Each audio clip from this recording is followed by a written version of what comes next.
This was an enterprise so fast that it required the resources of a computer.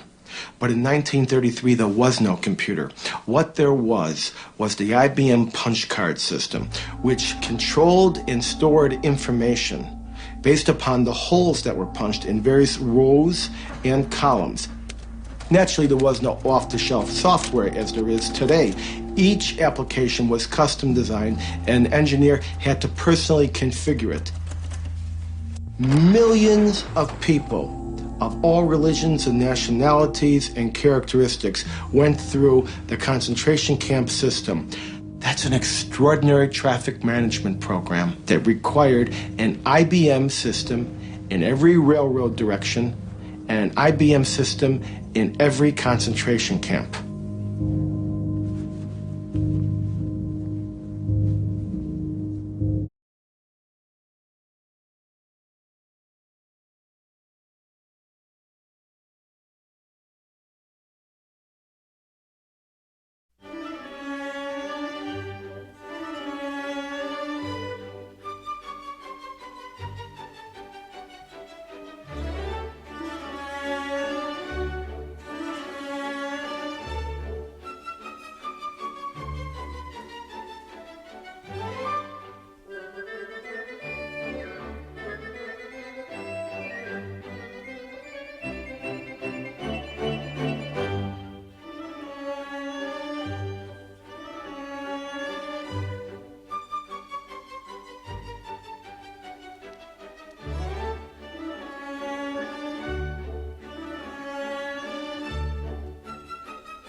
I'm not saying that Watson didn't know that the German government used punch cards. He probably did know.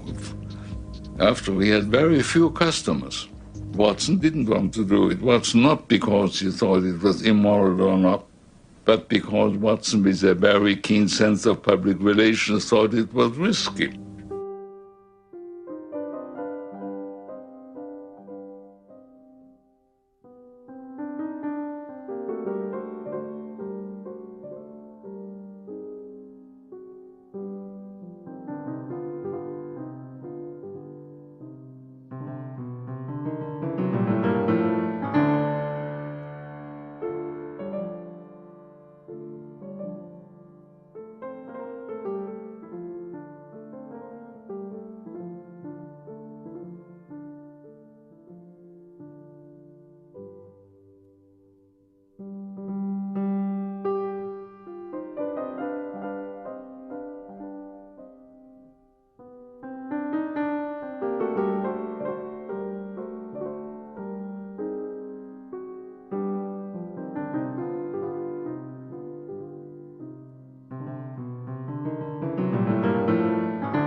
IBM would, of course, say that it had no control over its German subsidiary. But here on October 9th of 1941, a letter is being written directly to Thomas J. Watson with all sorts of detail about the activities of the German subsidiary. None of these machines were sold. They were all leased by IBM, and they had to be serviced on site once a month, even if that was at a concentration camp such as Dachau, Buchenwald.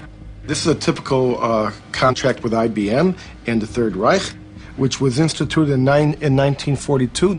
It's not with the Dutch subsidiary. It's not with the German subsidiary. It is with the IBM Corporation in New York.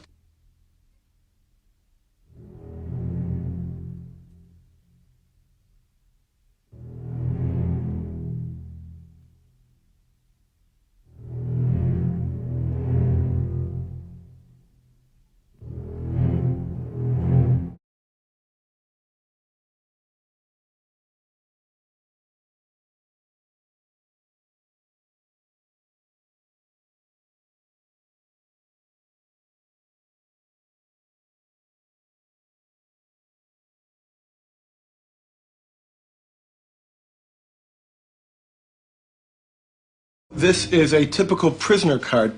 There are little boxes where all the information is to be punched in. We compare this information to the code sheet for concentration camps. And here you see Auschwitz is 1, Buchenwald 2, Dachau is 3. Now, what kinds of prisoners were they? They could be a Jehovah's Witness for 2, a homosexual for 3, communist for 6, or a Jew would be 8. Now, what was their status? 1 was released, 2 was transferred, 4 was executed, 5 was suicide, and 6.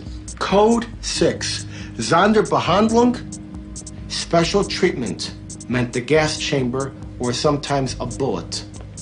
They would punch that number in, the material was tabulated, the machines were set, and of course the punch cards, by the millions, had to be printed, and they were printed exclusively by IBM, and the profits were recovered just after the war.